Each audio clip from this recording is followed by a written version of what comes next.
two, one.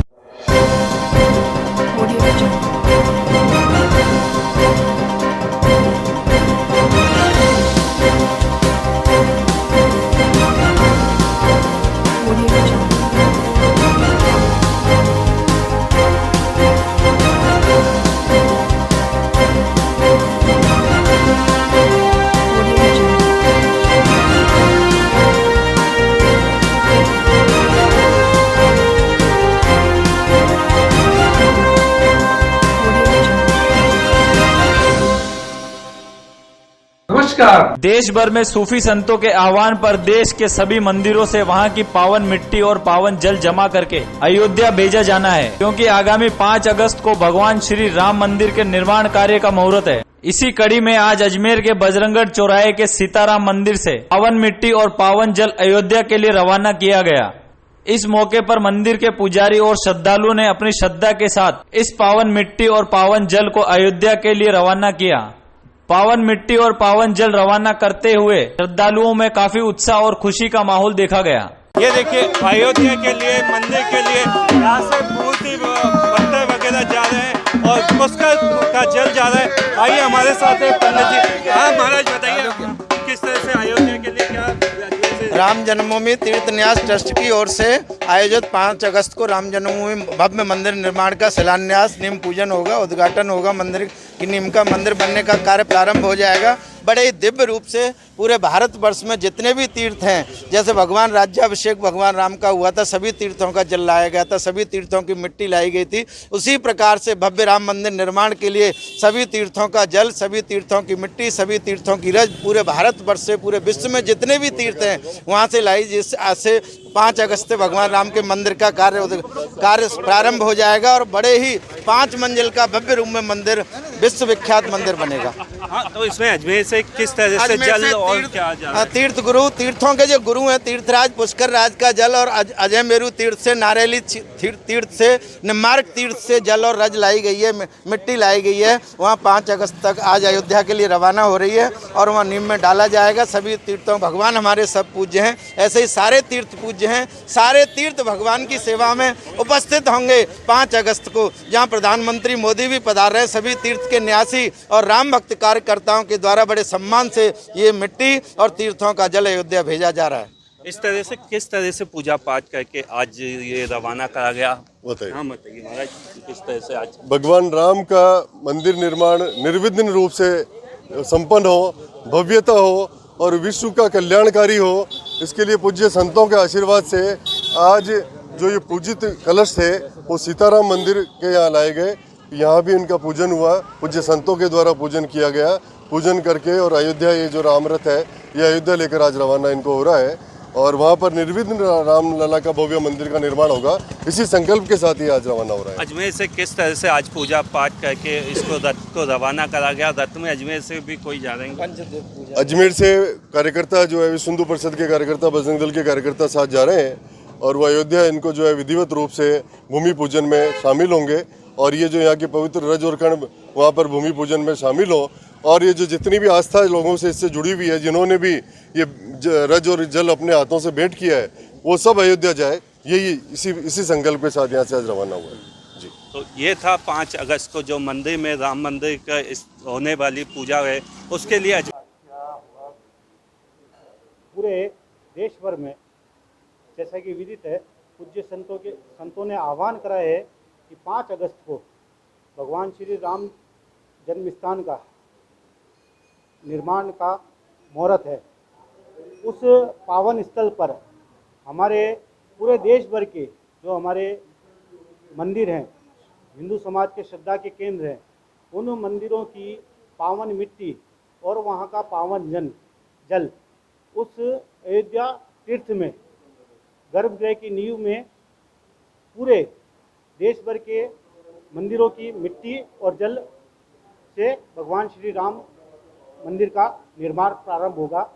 उसी निमित्त आज अजय मेरू जिले में श्री निम्बकाचार्य पीठ, नारेली तीर्थ, तीर्थराज पुष्कर, इन सब पावन स्थानों की मिट्टी और जल आज यहाँ एक जगह एकत्रित करे हैं और यहीं से अयोध्या के लिए रवाना होंगे। इसी स्थान पर आज उन सब मिट्टी और जल का पूजन हुआ है और यहीं से वो आज अयोध्या के लिए रवाना होंगे। संजय। अजमेर जिले के जेएलएन अस्पताल में 70 कोरोना पॉजिटिव केस सामने आए, आंकड़ा बढ़ने की संभावना। 2 कोरोना पॉजिटिव की हुई मौत। अजमेर जिले में कोरोना का कहर थमने का नाम नहीं ले रहा, जिसने चिकित्सा विभाग की चिंता बढ़ा दी। मुख्य कोविड-19 अधिकारी डॉक्टर संजीव महेश्वरी के अनुसार अजमेर में 70 पॉजिटिव विभिन्न क्षेत्रों से सामने आए हैं। आज शाम तक संक्रमित होने वालों का आंकड़ा बढ़ सकता है। कोरोना पॉजिटिव की बढ़ती संख्या को देखते हुए जिला कलेक्टर राजपुरोहित ने चिकित्सा विभाग एवं शहर की अन्य डिस्पेंसरियों को ज्यादा से ज्यादा कोविड-19 की जांच करने के निर्देश दिए। इसके अलावा चिकित्सा विभाग की team door to door survey कर रही है। अनफॉर्चुनेटली आज हमारे 2 और कोरोना पॉजिटिव पेशेंट हमारे साथ नहीं रहे। उनमें से एक पेशेंट तो कल भर्ती हुई थी, वो पुष्कर की निवासी थी, राधा विहार कॉलोनी की। कल शाम को करीब 4 बजे के आसपास आई थी। उनको फेफड़े में कैंसर की शिकायत थी, साथ में उनके ब्लड प्रेशर भी ज़्यादा था, उनको डायबिटीज़ भी थी, उनको सोडियम की भी कमी थी, उनको किडनी भी दोनों कमज़ोर थी, काफ़ी सारी बीमारियां उनको थी। हमने कोशिश की लेकिन 3-4 घंटे 5 घंटे में लगभग 9 बजे के आसपास वो शांत हो गई, उनकी रिपोर्ट पॉजिटिव आई अभी। दूसरा एक पेशेंट 24 तारीख को हमारे यहाँ भर्ती हुआ था, मिर्जा सिटी नागौर निवासी। वो करीब 70 साल के ऊपर के वृद्ध थे और 24 तारीख से लेकर जब से आए थे, जब से वो सीरियस थे, शुरू में उनको वेंटिलेटर बाईपेप लगाया, फिर बाद में वेंटिलेटर लगाया, लेकिन आज सुबह उनका भी देहावसान हो गया। उनको भी हल्की डायबिटीज़ थी, उम्र के साथ साथ उनके भी शरीर में सोडियम की कमी थी। तो इस तरीके से कुल मिला के जेएलएन अस्पताल की कुल 42 डेथ हो चुकी हैं कोरोना पॉजिटिव लोगों की। और अभी भी हमारे पास में 26 पेशेंट कोरोना पॉजिटिव वार्ड में हैं, इनमें से 2 पेशेंट वेंटिलेटर पे हैं और करीब 4 पेशेंट बाईपेप मशीन पे हैं। 7-8 मरीजों को हम ऑक्सीजन दे रहे हैं। सस्पेक्ट वार्ड में भी हमारा एक पेशेंट वेंटिलेटर पे हैं, 2 पेशेंट बाईपेप पे हैं, 3-4 मरीजों को ऑक्सीजन वहाँ भी चल रही है। तो अब जो हमारा ऑब्जर्वेशन है वो ये है कि अब जो पेशेंट हमारे पास आ रहे हैं वो सब सीरियस आ रहे हैं एज़ कम्पेयर टू प्रीवियस। पहले जो हमारे पेशेंट थे वो रिलेटिवली नॉन सिम्टोमेटिक या एसिम्टोमेटिक थे। अब सारे के सारे बुजुर्गवार कोई ना कोई कोमोर्बिडिटी वाले पेशेंट आ रहे हैं और ये सारे सीरियस हैं, इसलिए उनमें नुकसान ज़्यादा हो रहा है एज़ कम्पेयर टू पहले के। अब ये जो भी है हम पूरी कोशिश कर रहे हैं, सब अपनी पूरी जी जान से कोशिश कर रहे हैं। स्टाफ को भी डबल मेहनत करनी पड़ रही है क्योंकि नॉर्मल भी काम शुरू हो गया है, कोरोना का काम बढ़ गया है, लेकिन फिर भी जैसा भी हम पूरी कोशिश कर रहे हैं अपने मरीजों की सेवा करने के लिए। आज कितने आए थे? अभी तक के जो अजमेर शहर की जो हमारी लिस्ट हमारे पास में आई है, अजमेर डिस्ट्रिक्ट की, नॉट शहर की, उसमें करीब 70 के आसपास के मामले हमारे पास लिस्ट में हैं। फिर डिटेल हमें को पता लगेगी, लेकिन हमारे पास अभी जो है। अजमेर एनएसयूआई जिला अध्यक्ष नवीन सोनी ने कार्यकर्ताओं के साथ मसूदा विधायक राकेश पारिक के निवास स्थान सरवाड़ पे जाकर उनके सपुत्र अवधेश पारिक को पुष्प गुच्छे एवं गुलाब के फूल देकर उनसे निवेदन किया। कहा कि पार्टी हमारी मां के समान है। हम आपके द्वारा आदरणीय विधायक महोदय तक यह संदेश पहुंचाना चाहते हैं कि राजस्थान में बीजेपी लोकतंत्र की हत्या कर रही है और साथ ही बीजेपी एक विनाशकारी षड्यंत्र रच रही है। हम सबको इस समय कांग्रेस पार्टी के साथ रहना चाहिए और बीजेपी के इस षड्यंत्र को नाकाम करना चाहिए। साथ ही सोनी ने बताया कि कांग्रेस पार्टी हमेशा अपने कार्यकर्ताओं और जनता के लिए तत्पर रहती है। हमें बीजेपी के मंसूबों पर पानी फेरना होगा। आज हम आदरणीय विधायक राकेश जी पारिक के निवास स्थान पे हम बुक्का और फूल गुलाब का लेके हम एक निवेदन करने आए हैं यहाँ पे कि आप जो हमारी पार्टी हमारी माँ है उसके साथ आप साथ लगे, पार्टी को मजबूत करें, साहब के हाथ मजबूत करें। जिस प्रकार से बीजेपी जो षड्यंत्र रच रही है जनता द्वारा चुनी हुई सरकार को गिराने का, तो उस षड्यंत्र को आप नाकाम करें और पार्टी के हाथ मजबूत करें। इसे एक छोटा सा निवेदन के लिए हम यहाँ साहब के पास आए, आदरणीय राकेश जी पारिक साहब के पास।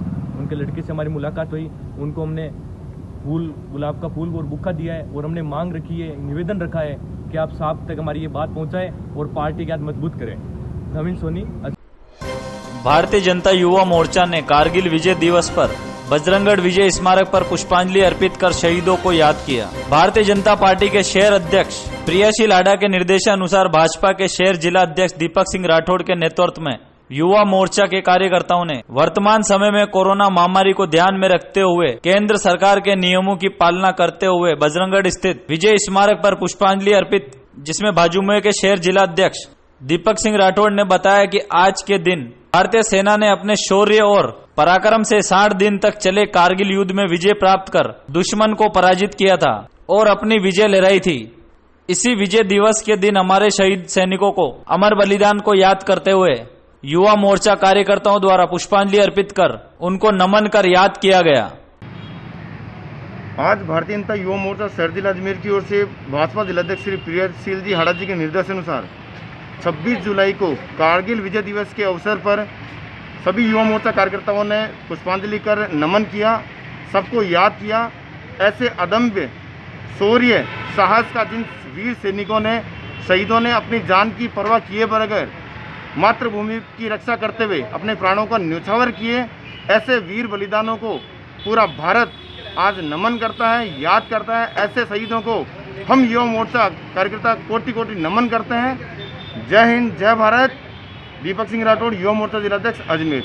लायंस क्लब अजमेर पृथ्वीराज द्वारा जरूरतमंद 25 व्यक्तियों को राशन किट एवं बच्चों को अल्पाहार कराकर सेवा कार्य किया। प्रांतीय विशेष सचिव प्रचार लायन गजेंद्र गांधी ने बताया कि कार्यक्रम जरूरतमंद की सेवा के तहत वैशाली नगर स्थित तेलीपाड़ा, मांगीलाल साहू का कुआं, कच्ची बस्ती के ऐसे व्यक्तियों को जो कोरोना महामारी के चलते आर्थिक संकट से जूझ रहे हैं, उनको दिविशा चौधरी की ओर से राशन किट दिए गए।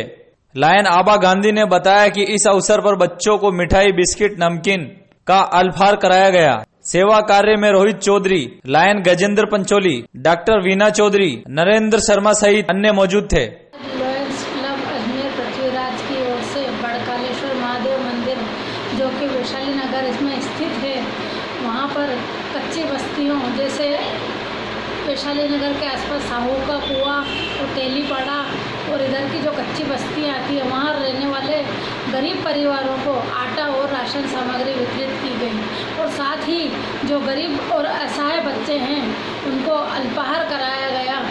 और ये कार्य हमने दिविशा चौधरी के माध्यम से संपादित कराया। लायन आबा गांधी अजमेर। हिंद सेवा दल द्वारा कारगिल विजय दिवस पर बजरंगगढ़ विजय स्मारक पर पुष्पांजलि अर्पित कर शहीदों को श्रद्धांजलि दी। हिंद सेवा दल के अध्यक्ष R.K. मावर ने बताया कि इस अवसर पर कारगिल विजय युद्ध में शहीद हुए बहादुर सैनिकों को भावभीनी श्रद्धांजलि अर्पित करते हुए उनके बलिदान को याद किया गया। साथ ही विजय स्मारक पर दीप प्रज्वलित किए। कारगिल विजय दिवस पिछले 20 सालों से निरंतर हम लोग ये कार्यक्रम आयोजित करते आ रहे हैं, मगर क्योंकि कारगिल का जो उत्सव था ये कोरोना की वजह से कुछ ठंडा हो गया कि लोगों में, और प्रशासन ने इसकी परमिशन नहीं दी, क्योंकि हम भी नहीं चाहते कि पब्लिक इकट्ठी हो, विशेष पब्लिक के कोरोना की जो बीमारी चली उसको देखते हुए इस कार्यक्रम को हमने शॉर्ट में किया। और क्योंकि ये देशभक्ति का कार्यक्रम है, उस कार्यक्रम को हमें करना जरूरी था, उसी के तरवार आज कार्यक्रम आयोजित किया। R.K. मावर हिंद सेवा दल अध्यक्ष। विस्तार से पढ़ने के लिए लॉग इन करें horizonhind.com। सच के साथ।